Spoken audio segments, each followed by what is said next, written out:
ചില ആളുകളുടെ സ്വാർത്ഥ താല്പര്യത്തിനും അവർക്ക് പേരെടുക്കാനും അത് ഈ ഗവൺമെന്റിന് വേണ്ടിയിട്ട് നിങ്ങൾ ആ പണി ചെയ്യണ്ട. ഈ ഗവൺമെന്റ് കേരളത്തിലെ ജനങ്ങളോടൊപ്പം. ഈ മുഖ്യമന്ത്രിക്ക് അതിൻ്റെ ഉത്തരവാദിത്തമുണ്ട്. അദ്ദേഹം ആ ഉത്തരവാദിത്തം ഏറ്റെടുത്ത് തന്നെ പറയേണ്ട രീതിയിൽ പറയുന്നുണ്ട്.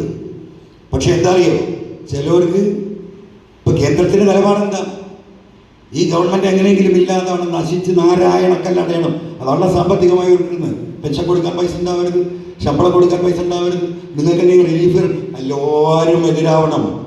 അതാണല്ലോ കേന്ദ്രത്തിന്റെ ആവശ്യം.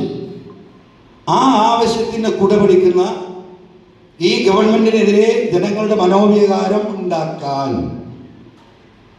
ചില ആളുകൾ ശ്രമിക്കുന്നുണ്ട്. ആ ശ്രമം ചിലപ്പോഴൊക്കെ അതിന്റെ ഫലം കാണുന്നുണ്ട്. അങ്ങനെ ദുരുദ്ദേശപൂർവമായി ഞാൻ എന്തോ വലിയ ആളാണ്.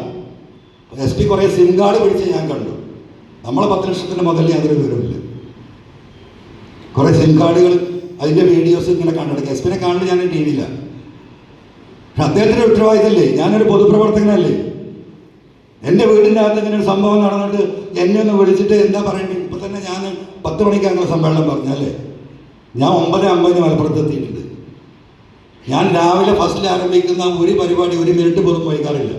5ഉം 10ഉം പരിപാടി ഉണ്ടാകുമ്പോൾ 2-3 പരിപാടി കഴിഞ്ഞാൽ സ്വാഭാവികമായിട്ടും വൈകും. ഇവിടെ വിളിച്ചു പറഞ്ഞാൽ നിങ്ങൾ കുറച്ചേരം കൂടി വെയിറ്റ് ചെയ്യാൻ ആളെത്തിയിട്ടില്ല. ശരിയെന്നാണ്. ഒരു ചായയിലെ രാവിലെ കുടിക്കാൻ പറ്റുള്ളൂ. ഞാൻ 2 ചായ കുടിച്ചു മലപ്പുറത്ത്. പിന്നെ ഞാൻ 10:20 അവിടെ വന്നത്. ഇവിടെ 27 മിനിറ്റ് ഞാൻ കാത്തിരുന്നു. ഒരു കുഴപ്പമില്ല. അദ്ദേഹം തിരക്ക് പിടിച്ച ഓഫീസറാണ്. ആ തിരക്കിൻ്റെ ഭാഗമായിട്ടാണ് അദ്ദേഹം വരായിരുന്നെങ്കിൽ എനിക്കൊരു പ്രശ്നമില്ല. നമ്മൾ ആരും കാത്തു കയറാം. പക്ഷെ അവൻ അവിടെ ഇരിക്കട്ടെ എന്ന് വിചാരിച്ചിട്ടാണ് വരാതിരുന്നെങ്കിൽ അത് അദ്ദേഹം തീരുമാനിക്കേണ്ട കാര്യമാണ്. മനസ്സിലായോ? അപ്പോൾ ഇതൊന്നും ശരിയായ രീതികളല്ല.